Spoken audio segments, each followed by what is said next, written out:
Halo, assalamualaikum warahmatullahi wabarakatuh. Jumpa lagi dengan kita.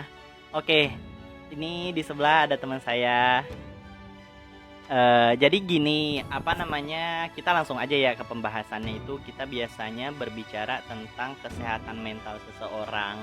Itu kayaknya isu yang benar-benar anak muda banget ya. Jadi kayak yang harus dihadapin anak muda yang sekarang kita rasain ya remaja-remaja jompo lah yang isi tasnya cuman minyak kayu putih, minyak angin gitu. Jadi pengen denger dong kalau pandangan dari sisi psikologi itu seperti apa sih sebenarnya kesehatan mental? Bisa bantu dijawab? Terima kasih kesempatannya. Sebenarnya saya ngambil jurusan psikologi juga masih baru banget ya.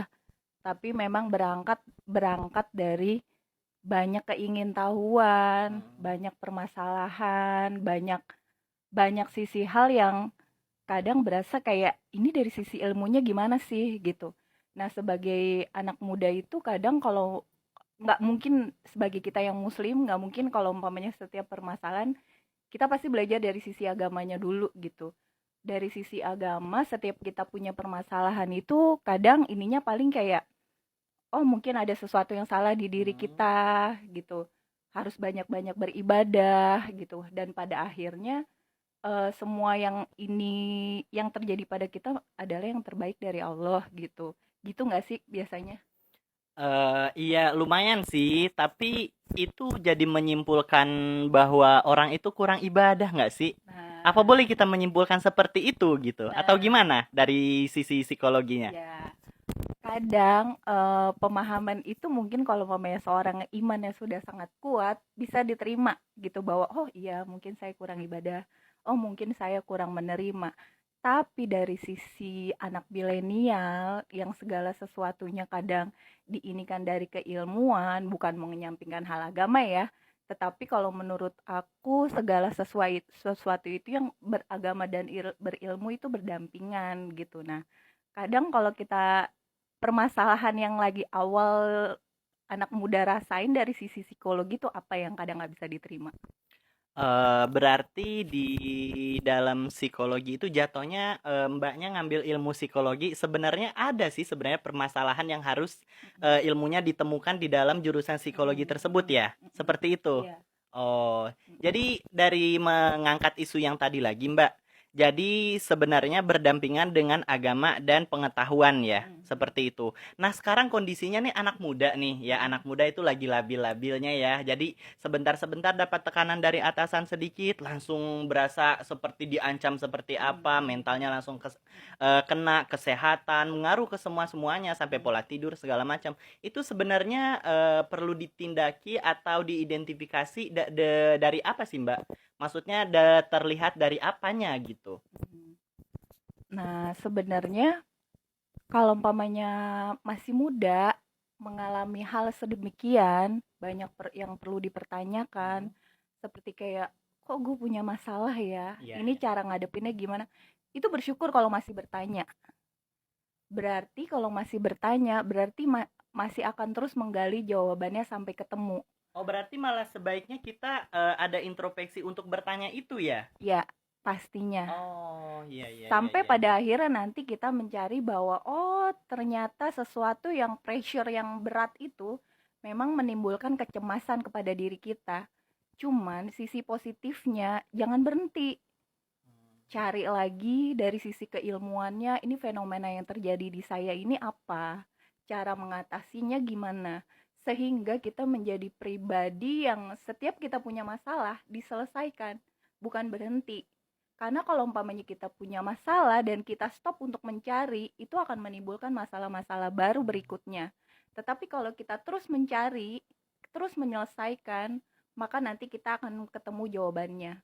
Itu sebenarnya kalau dalam sisi agama, mencari segala sesuatu yang kita tidak tahu itu adalah hal kewajiban juga. Sama seperti dalam halnya kita berilmu. Ada sesuatu yang kita tidak tahu, tanya kepada yang tahu. Dan sampai pada poin terakhirnya nanti kita akan menemukan oh yang terjadi pada diri saya tuh begini.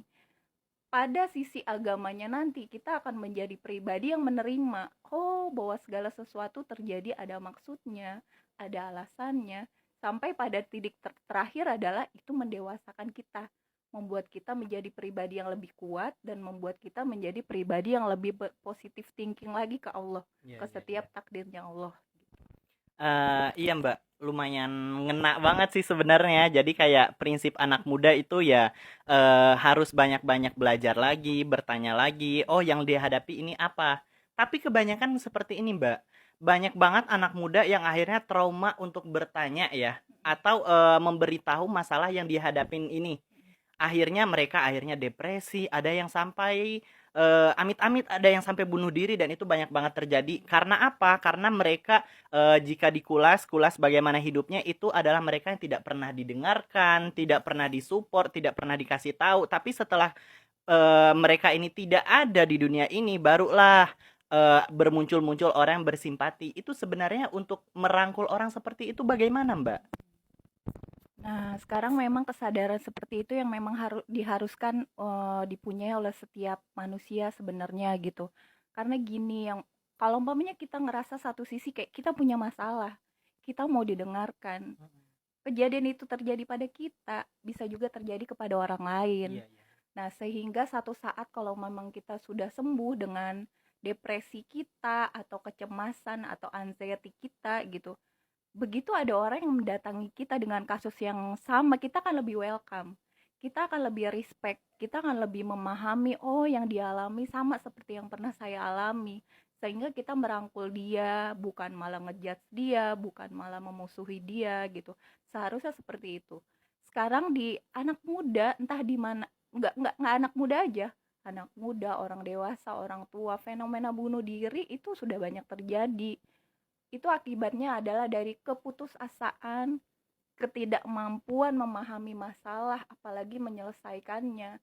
Dan yang utama sebenarnya ketidakpercayaan bahwa segala sesuatu sudah diatur oleh Allah gitu loh.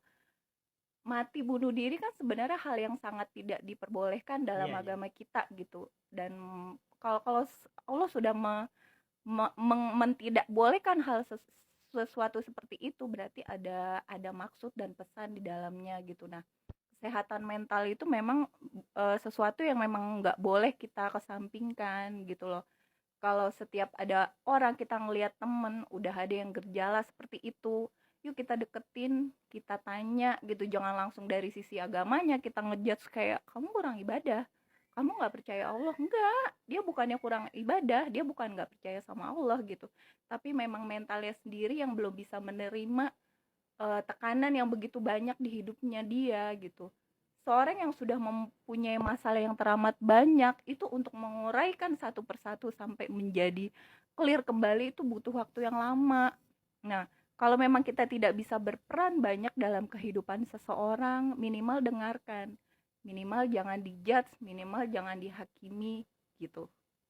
Berarti di poin ini yang bisa saya tangkap adalah berarti ketika kita melihat teman atau lingkungan sekitar kita itu yang mengalami gejala seperti yang disebutkan Mbaknya tadi, berarti kita terlebih dahulu adalah merangkul dengan merasai bahwa itu bayangkan itu adalah di posisi kita atau kita pernah berada di posisi itu tanpa harus menghakimi terlebih dahulu ya. Itu kemungkinan bisa membuat dia jadi semakin terbuka ya Mbak untuk masalahnya. Itu yang diharapkan Iya, sebenarnya. sebenarnya yang kita harapkan itu ya. Oke, di poin itu udah oke banget.